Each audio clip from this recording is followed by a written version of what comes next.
Let's talk about how an AI actually works. An AI engine is roulette. It spins the ball for every word, but AI has no memory. The application you're using to chat with AI is faking the concept of memory to you for the user experience. You ask the AI a question, we'll call that number 1. It responds, we'll call that 2. Then you respond again and reply, that's 3. So 1, 2, 3, 4, 5. The AI doesn't know a thing about 1, 3. It doesn't know anything of connecting those conversations together. Each time you send a request to the AI, it's brand new. How does the AI follow along in a conversation? It doesn't. The app you're using sends the whole conversation every time you hit enter. Starting with 1, the whole conversation gets sent to make you think you're having a conversation.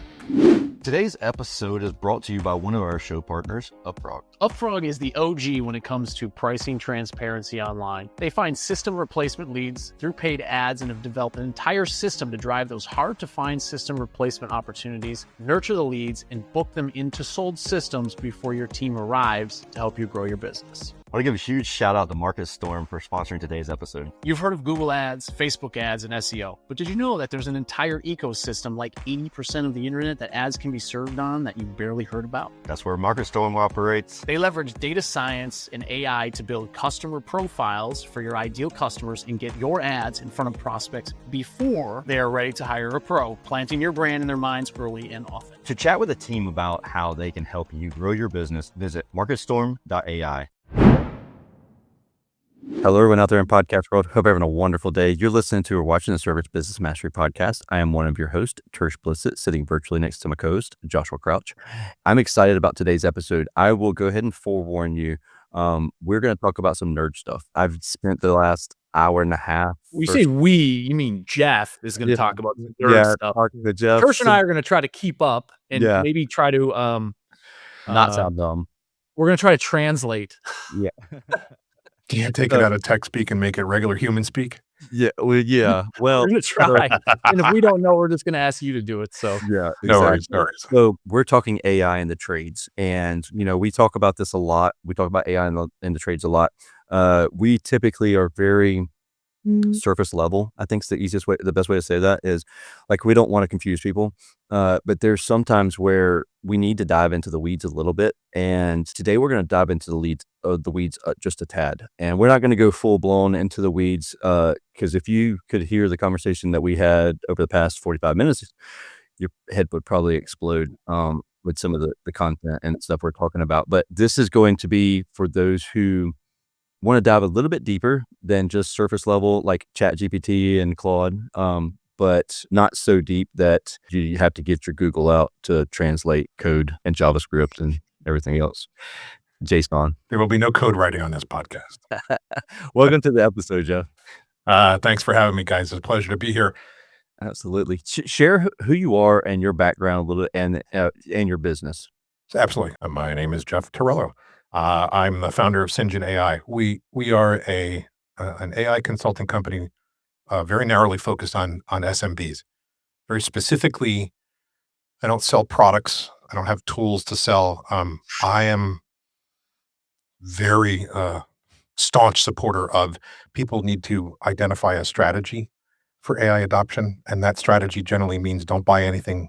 Let's talk first, because I'm really focused on helping people solve problems, and AI is not the only solution to problems out there. And so I'd rather have a lovely conversation with folks, see the gamut of issues that they want to address or the way they want to improve or whatever the case may be, and then identify a strategy for, there's an AI tool that can help here. There's some software automation we could do here. There's an existing tool you can just buy that'll do this, et cetera. And from a background perspective, I've been in the technology industry for over 30 years. I spent 20 years working for Intel Corporation as mostly a technical engineer and engineering leadership. And that was going to be my first question, is like, obviously there's like AI influencers everywhere, right? Like they figured out how to do something. And they're like, oh, I got to share it and get 1 million followers and all that stuff. So my question was going to be like, as far as someone to trust, how do we know that what you're like, actually know what you're talking about when the code things spit out code that someone can actually like, this is good, this is not good.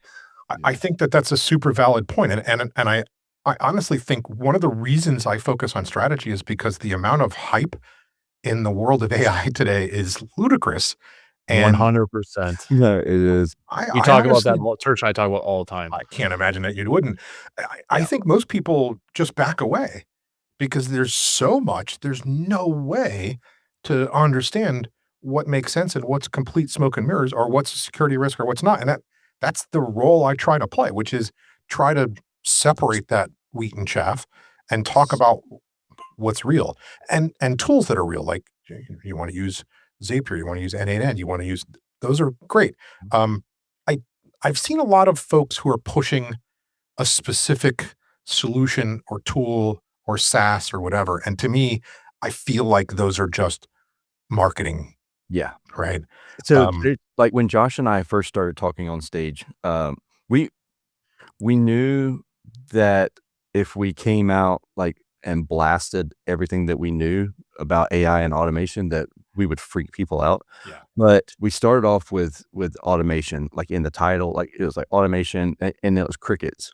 But then we figured out they really wanted AI, and so then we put AI in the top in the title, and the whole presentation was on AI, and it was pretty in depth at the time, and we lost the whole crowd Yeah. until like the third or fourth to the last slide where we showed some automations in there. And they're like, "Oh, that's the AI that I need." And we're like, "That's not AI." And so we figured out, all right, AI is the buzzword that puts the butts in the seats, but automation is what they really wanted. And ultimately what I figured out, and Josh and I figured out, we've done, oh man, like 60 Oops. presentations together over the past 2 years.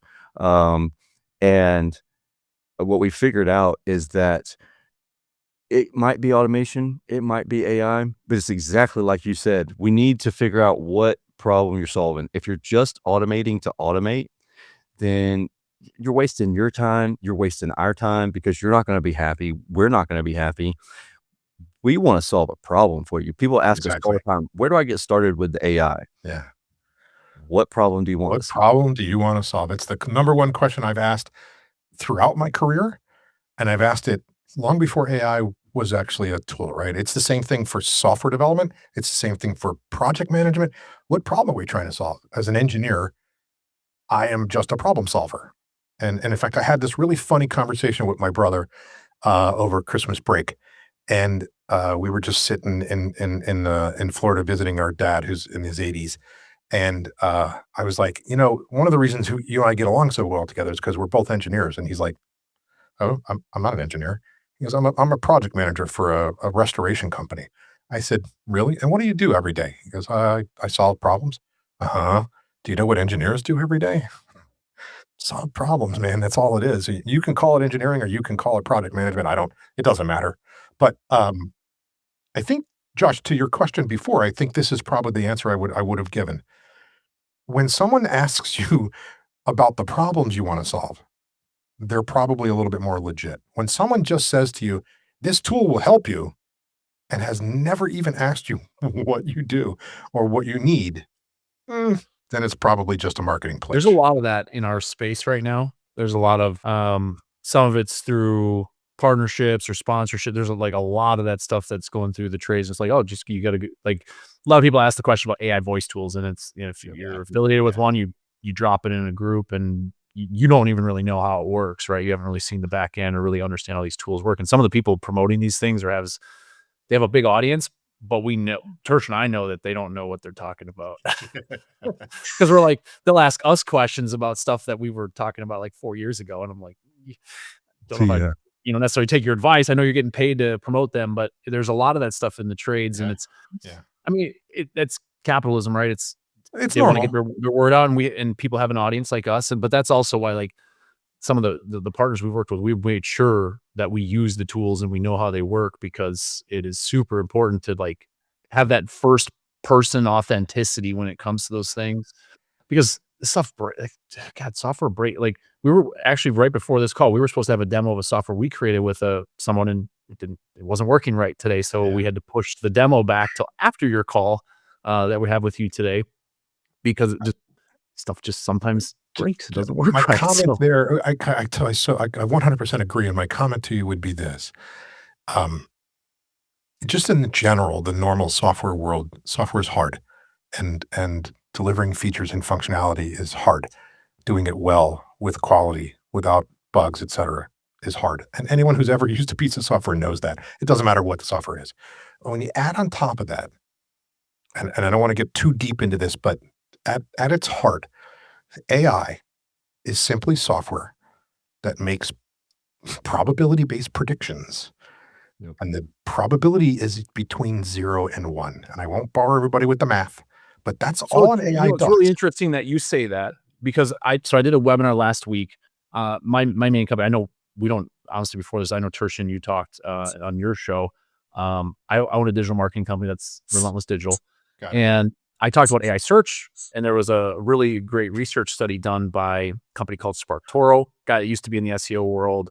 Now he has an audience research tool, and they had, I don't know if it was like 600 volunteers put in the same prompt like thousands of times over a certain period of time.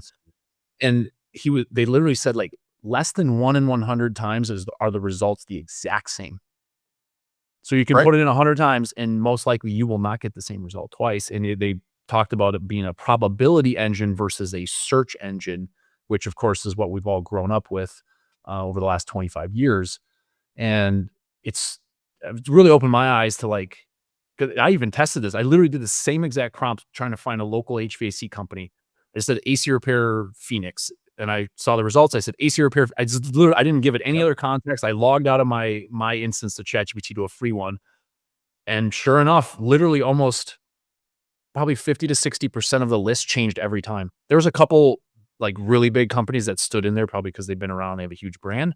But that was the other thing. Like big brands will be in there like 60 to 70% of the time, but even brands like Apple and Nike aren't always in the results, which is crazy. Well, because if you go to a search engine, Apple and Nike are always going to show up. Like they just always are.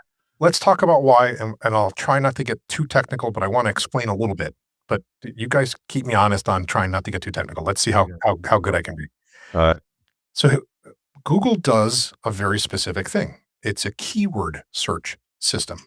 So what it's really doing in effect is you ask it for, you can type a sentence into Google. It ignores anything that's less than 4 letters, but whatever, to make yourself happy, type whatever you want. And then it looks in its system for pages that have those same words. And then it says, okay, here's the collection of those. Which one of those is the most popular, has the most hits, is old? There's a whole bunch of algorithms. Fine. That's what Google does. And that's why name brands show up regularly. If you put name brands in your search, that's what's going to happen. Okay, let's talk about how an AI actually works. Again, I'm going to try and be simple as possible. I'm going to use the word roulette because I think people understand that you spin a ball, a number comes up. That's generally how the roulette game works. An AI engine is roulette. It spins the ball for every word. I don't think anybody knows that, but that's how it works. So let's try this. I'll add one more piece of data to the system. This is going to probably be a little more difficult, but AI has no memory. And I know you all think I'm lying right now, but here's the reality. The application you're using to chat with AI is faking the concept of memory to you for the user experience. But here's what's really happening under the hood, and it might help explain why these conversations go off the hook. You ask the AI a question, we'll call that number 1. It responds, we'll call that 2. Then you respond again and reply, that's 3. So 1, 2, 3, 4, 5. Make sense so far? The AI doesn't know a thing about 1, 3. It doesn't know anything of connecting those conversations together. Each time you send a request to the AI, it's brand new. How does the AI follow along in a conversation? It doesn't. The app you're using sends the whole conversation every time you hit enter. Starting with 1, the whole conversation gets sent, every reply, including what the AI sent to you, because the AI doesn't know what it told you last time. So now, I know that sounds weird, but there's no memory. That's a UX trick to make you think you're having a conversation. So what the AI gets is this context. The longer the conversation goes on, the more back and forth it sees, and all of that becomes the new question. But then that's whenever you start getting less accurate context or results because the context is so massive. Okay. And like Claude will stop you. Exactly. So, Yeah. and the last piece to put into place here, and I don't want to be super technical, but I want folks to understand, is all the AI engines operate with a first in, first out queue, or a FIFO queue. If you've done accounting, you know what FIFO means. So think about a long running conversation where that big first prompt that you made, telling it everything you were going to talk about and all your rules and everything else, but you get to the point where there's an input window size. It's different for each model. Don't have to talk about it. It's called context, but we don't worry about it. But if the conversation goes on too long, the first thing that's going to get dropped is the very first sentence you sent. That first prompt, giving all the rules and all the explanation and what the hell we're doing, which is why for long conversations, the AI seems to lose its mind after a while. That makes sense. Okay, so just recommendations. Number one, start new conversations regularly. Don't keep very long running conversations. What's very long? I wish I could tell you, but each model has a different size, context, and it also depends how much the AI answered you, because that's how much context. Like, I can't tell you. I can say, if you're having a good conversation, before it starts to turn and not be good, start a new one. And sometimes when you start the new one, grab the last response the AI sent to you and your reply to that, and make that the new conversation. So you keep a little bit of context. Yeah. And then start over. Sometimes when I start a new thread here lately, what I've been doing is telling the current thread to create a prompt with the high level information from this conversation. So you can ask the AI, hey, summarize this conversation for me into Good a idea. paragraph. And then boom, that's the context for the new conversation. There's no reason not to do that. It's good at that. Right? Yeah. Now, just jump back. I had to give you all that stupid background. Unfortunately, Josh, I'm going to try and answer your question now. Why is it different every time you ask the same question? Because the roulette wheel is spinning new for each question you ask, and the prediction for what word should come next, because that's really what an AI does, is different. Because 16 didn't come up the first time the roulette wheel won. 31 came up. So its first word is different. Is there a way to change that? No. And this is the part that I think is the most helpful for people to grasp. You should look at an AI as an 80% accurate, will sometimes lie to you bot. And if you frame that correctly, don't take it at face value. No, it's not intentionally lying to you. It's just math. And sometimes the math gives you a different answer. Hello, home service professionals. Do you want to maximize your marketing budget? Then you need to be using call tracking from CallRail. Let's say you noticed a spike in new leads this month. To find out what's driving them, you just log into your CallRail dashboard. Is my new Facebook ad outperforming my other ads? Or is paid search knocking it out of the park? Or maybe it's time to retire those newspaper ads. Since CallRail assigns a unique phone number to each of my marketing efforts, I know where my best leads come from and which efforts to scrap. CallRail shows you your most cost-effective marketing channels so you can get back to business. Go to callrail.com/sbmpod and try it for free. Today's episode is powered by Cirro Systems. Cirro is all about removing the clutter and unnecessary touch points to run your home service business profitably. They use AI dispatching to get the right tech to the right call automatically, and job time efficiency to ensure your entire team runs like a profit-generating machine. Get a tech upgrade for your business at get.cirro.tech/service-business-mastery. So Jeff, let me ask you a couple questions. I might go a little go ahead. Different direction here. So I've been listening, and it's probably because it's on my feed, and I started listening to Diary of a CEO podcast with Stephen Bartlett, who's one of the top podcasts in the world. He's got this, the AI stuff has become, especially since I started playing with OpenClaw. For those who don't know, OpenClaw is an open source version of this where you can connect different models. And Jeff already gave me several tips on how to make mine more secure. Everything that he appreciate. That was pre-show. Again, if you have questions, not ask me, ask him, not me. I will probably steer you in the wrong direction because I broke mine in a month. I've already broken it twice. So, but there's like, some of the people that he's had, because he's got some really interesting guests who've kind of been on like the bleeding edge of AI for the last 10, 15 years, whatever it is.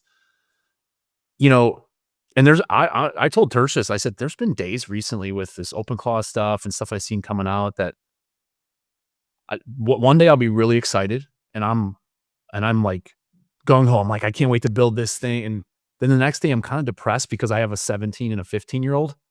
And I'm literally like, how can I make sure that their future is taken care? Like, how do I, like, they have a long time to go. And then I'm hearing people like, I can't remember their names, but literally they're talking about like, we put so much value into what we do and the work we do. And it's a part of who we are, regardless of how we try to split it afterwards with other, cherries and things that we do outside of work. I guess I don't even know what the question is, but like, is it, honestly, before I started talking to you, I'm thinking this thing's like super uber smart, and now you're kind of making me think it's kind of dumb. Contractors who are thinking about using OpenClaw do all of their tasks that they don't want to do every day. Like they're at that level where they can put it together, not realizing that they don't need to put it on their own personal PC or their office PC. Don't put it on the office network so it can access all the files in the office. Can you go through like, do this, don't do that type scenario for agentic software in general? I can, and I can answer the question that Josh was trying to ask, which is, is I'm AI glad gonna take, you could is AI translate going what to I was take trying all to the say. jobs away when my kids be destitute Formulated that living on question the very street? well. Yes, I think we know where you're headed. Let me go with this. There's a lot of history with technological innovation disrupting the markets. And I don't mean the stock market necessarily, although that certainly will happen. I mean the way things work, right? There was a point in time in the past when there was a job known as an elevator operator, a person who stood in the elevator and literally pushed buttons. There was a point in time where there was a literal human being that was an operator when your phone was being used and they connected you manually switch to switch. Okay. Obviously those jobs were automated away, but new jobs showed up. And what I'll say to you is this, I just told you that, the AI is maybe 80% accurate a lot for really, really, really critical decisions, things that are life safety related as a starting point, just to give you the idea. What I think is going to happen is there are going to be a whole new tier of jobs that don't exist today that are something like an arbiter type of role, where there's a human being whose job it is to look at decisions AI is making and approve, disapprove those decisions from moving forward. And it's a human in the loop model.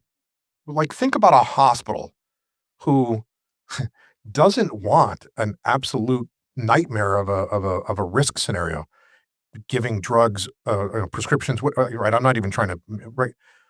But if there was a competently trained medical human in that mix who's looking at 30, 50 prescriptions an hour, but basically looking at it going, okay, this is now. Someone will think they can automate that. And I don't disagree that that could be automated, but I don't want it to be automated because there's a life safety component to it. But businesses will probably do something similar. I want the AI to go do all this automation, but I want a sentient human to okay the final answer, the final implementation, the go, the whatever the case may be. So that what I want you to think about there is there's still room for people to have specialties. There's still room for people to have knowledge about particular domains, and they become arbiters helping AI. Think of it this way. In 5 years, the way you do your job as a knowledge worker is you deploy agents and you review their work and you approve or deny what they do for you. And everyone has a team, but a lot of those people that are reporting to them are digital. Yeah. No, so Well, with we've that heard being said- that where like someone Yeah. who's, like really good at what like a top performer or one of the top performers can eventually will be doing the work of like 5 people because they will have agents doing other things for them, but they're still going to be the one where the decision gets made through. Okay, so with those agents, sorry to cut you off, Jeff. I have this burning question I know you're gonna have the answer to. Is there too niche of an agent? So like if we have one person that is managing and a couple of agents, and those couple of agents are managing like sub agents of themselves, I know that agents don't need to be doing too much stuff. Like you don't want to put too much on one agent's plate because then they'll get confused and everything else. They won't finish their task. But do we get to a point where it's too niche of an agent? No, but I'll actually ask you to change your view for a second because I think, unfortunately, you know too much. So you think agents are things you program. Let me back you up for a second. All right. I'm going to tell you that writing an email is creating an agent. And tell me whether or not that changes your view.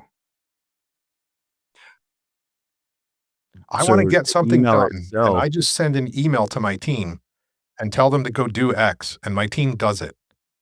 And I don't necessarily know if Bob used this tool or if Alice used that tool, or I just know that someone responds to me and says, it's done. Okay? Just high level, right? I think within a few years, individuals aren't creating their own agents. They're just asking for work to be done. And then the agent is created. Stuff happens. Yeah. And it's probably been done by the agent, but it got created on the fly and destroyed. Oh, so it comes up, it does the thing, it shuts down. Got it. And really what that would mean, Tersh, I know you know more, so I'll just give you the insight, right? You've got a conductor agent that you're talking to, and that conductor agent fires up sub-agents to take task 1, task 2, task 3. They report their completion status. It gets looked at from a QA perspective. Eventually the user gets it's done. Mm-hmm. But now I used email because I wanted to get you out of the programming space. It's just a user making a request. Is it in a chat window? Sure. Is it in Slack or Teams or right? I don't care. None of that's relevant, right? You pick your UI, it doesn't matter. Are you voice chat? All doesn't matter. But the UX is not the point. The point is we're going to get to the point where you as a worker, Josh, back to your kids, ask for what you want. It gets done by this AI automation agent, whatever whiz bang thing. And you then sit on top of that. And, maybe the thing is, hey, I'd like an analysis of this Excel spreadsheet, which has monthly sales numbers for March. I'd like to compare it year on year against last March. Can somebody give me a chart? And you just throw that out into your chat ether, right? And today it would be go to ChatGPT, ask for, but in the future, I don't know what you'll be talking to, neither do you. But that's what comes back. You then take that chart and do more work with it, right? So maybe your job as an analyst and you're having the tools do some of the analysis for you, but you're still the one thinking of what analysis to do. Or maybe you're in marketing and your job is to do the analysis to then predict what campaign, like you see what I'm getting at. Like it's not all going away. It's just going to change. Yeah. I feel like that's what Josh does to me now. He just throws something in a text message and then he's like, wow, it got finished. So it turns out, that's what I did. You're the agent and he's the controller. Yeah, that's pretty much how he treats me. You're on them agents? Oh, shoot. I thought I was talking to a bot. Man, this stuff is so wild and fascinating because what is ChatGPT, as most people like Tersh and I and others have known, it has been on for a little over 3 years now. And it's already the changes have been so drastic. And we're still nascent. This is what I was just talking to Tersh about last hour. We're still early days. Super early. I know it feels like it's not, but it is. I mean, and maybe this is a question. It isn't just a philosophical question, but is AGI possible based on what you told us about the memory context? Because obviously humans, someone will bring something Tersh will bring something oh yeah, it's stored away in this vast ecosystem of my head. I may not think about it every day, but as soon as someone mentions something, like, oh yeah, that time we did that thing, and you remember it. I mean, I know some of these, and I don't know if they're doom and gloom and they're just trying to talk about AGI because that's the goal or whatever, the super intelligence, but is that even is it realistic, or is it the amount of resources we're going to need in the server farms and all this other stuff that we're going to need so crazy that maybe we can't even fathom what that looks like and wouldn't have the infrastructure for it anyways? I don't even know if you can answer, but I'm just philosophical. Oh yeah. Actually, we talked about this last hour. Oh, you did? I'll Okay. A little bit. That's fine. Here's what I would say. That there's no reason why anyone's going to stop the technology innovation cycle. It's not really going to happen. Have you ever? I'll just try to help you out. Have you ever heard of the Gartner hype cycle? I don't think so. All right. Well, if you just Google that, or if I can bring it up and show it to you if you want me to do that. Yeah, sure. You can share your screen. I'll pop it up. It's the button in the middle, bottom. All right, let's do this. We'll try to explain this for people that are listening too, so that way you guys can understand what's being pulled up on the screen if you're not watching. Oh, hang on. It looks like I can actually get the image. So let me download the image. Okay. And I'll try and throw it into the system here. This isn't mine. This is from Gartner. And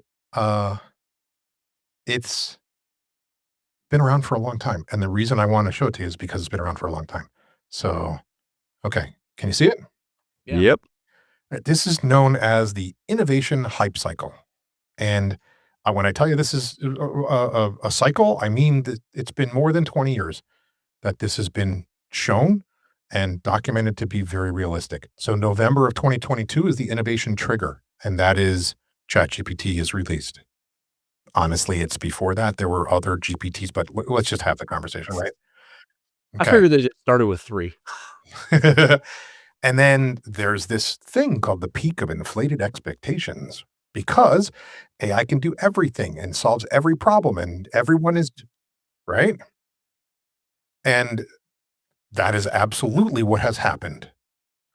And then there's the trough of disillusionment, which is people going, AI can't do everything. AI can't solve every problem. AI is not going to take every job.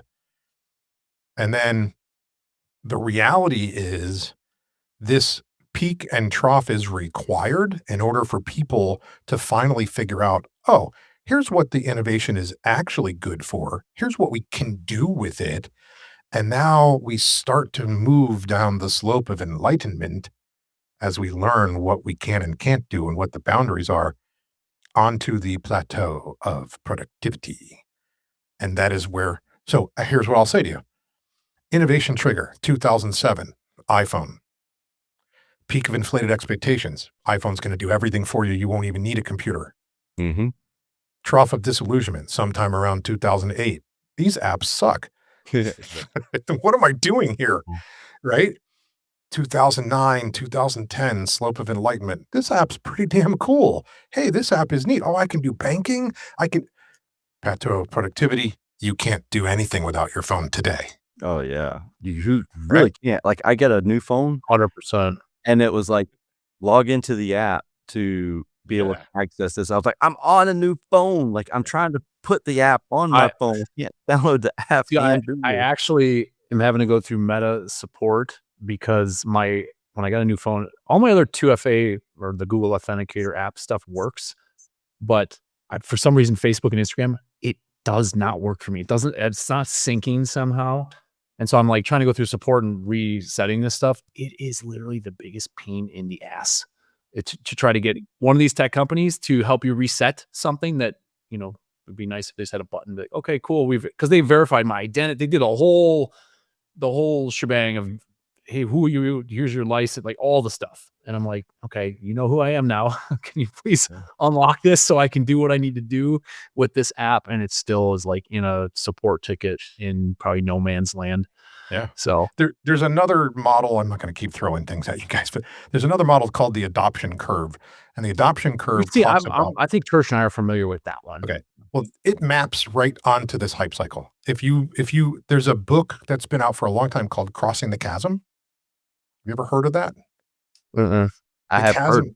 Okay. The chasm is moving from the trough of disillusionment to the slope of enlightenment. The chasm is getting out of the early adopter stage and to the point where customers actually want your product and you start to get momentum.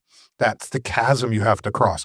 And the point of that is this trough. You can actually overlay, it's called the adoption curve. You can Google that one and find a similar image. There's also a combined image that shows the hype cycle and the adoption curve all together in one. These are what I'm getting at, and the reason I brought this up, Josh. None of this is actually new from the way technology innovations work. The fact that AI seems to give you these expectations of AGI and it'll do all these things. Well, some of that is just peak. And the reality is in the trough, it isn't going to do any of those things.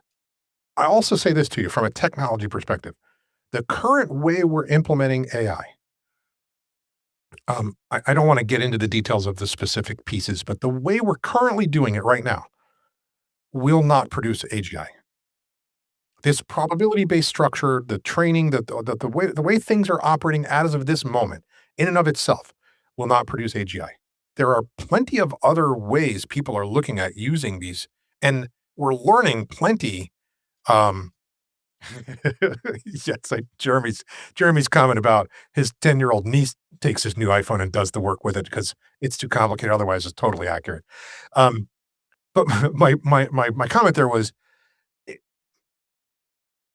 we probably won't see AGI with ChatGPT in and of itself, but those companies are working desperately on trying to build an AGI. And the definition of AGI is really loosey-goosey and not well understood. And I mean, it's understood in the technical sense, but I don't think the general public knows what an AGI is. And Hollywood has not done this a good service because there's only two vectors for AI in the Hollywood world, either dystopia or utopia. There's no other option, right? You either get Terminator or you get all the AI helps us be amazing. Beautiful in fact, species. We all love each other. right. Life's If good. you look at this book I'm pointing at in my background, with this author, the Culture series by Ian M. Banks, and that series itself has some really amazing AI capability in it. It's a sci-fi that's set in the future, but that is more of a utopian sort of society. And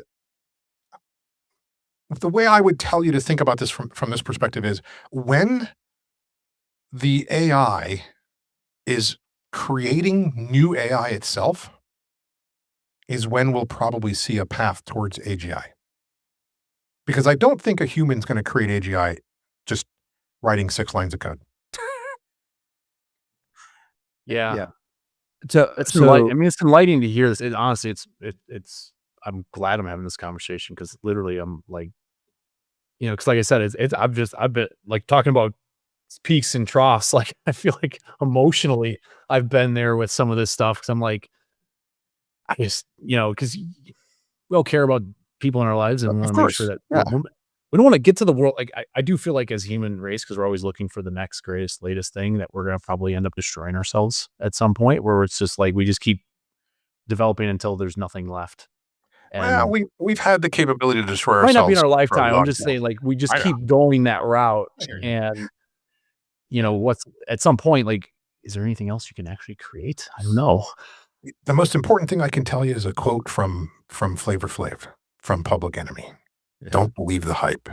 Yeah, that's true. That's true. I got 2 questions and then we'll wrap it up. And they're a quick question. All right.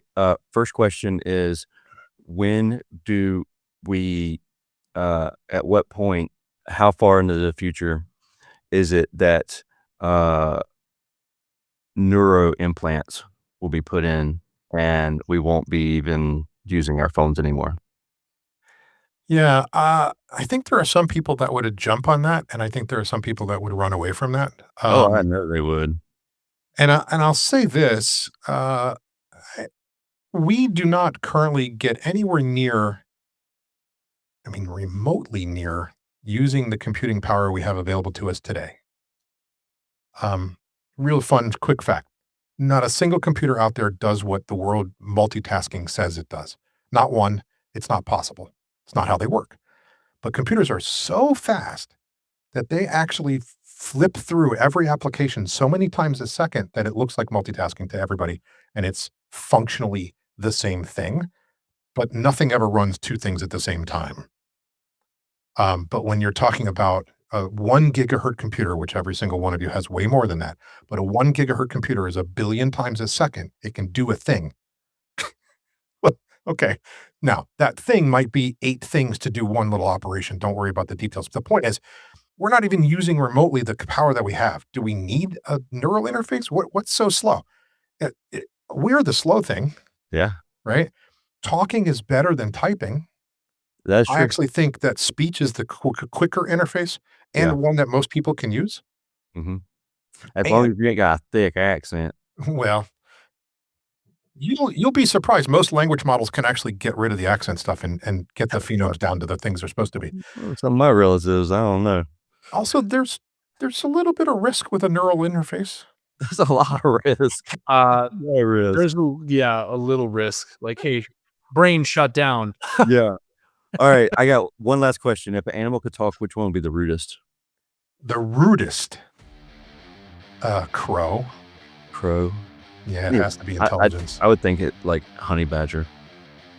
So yeah, you're looking at it attitude-wise. I'm looking at it intelligence-wise. So what I'm getting at is, in order to be that arrogant, you have to have a superiority complex. Yeah. And if you've ever watched crows, they have a superiority complex. Yeah. Either that or a dolphin. Dolphins are kind of cruel. Oh, they are cruel. They can be cruel. Yeah. Just like humans, because the smarter you get, the okay. Sorry, I'm bring us down. We appreciate you hanging out with us. It's been great chatting with you over the past. Good conversation. Thanks, guys. Thanks for having me. Yeah. If anybody had, we'll have to do this again in later this year for sure. Because there's so much we could go into on this topic if we didn't have time. You can do a recurring segment. We brought up 20 questions. It's time to have Jeff back. Yeah, exactly. Yeah. Sinjun.ai. Sinjun.ai. That is us. Cool. We appreciate you, Jeff. Thanks, guys. We'll see you. Thanks, Jeff. Bye-bye. Thank you for listening to this episode of Service Business Mastery. Now that you are equipped with essential business advice from this impactful conversation, you are one step closer to becoming the successful owner of your dreams. If this episode has been helpful to your business journey, don't forget to subscribe to the show, leave a rating, and share it with other owners as well. Visit servicebusinessmastery.com to learn more.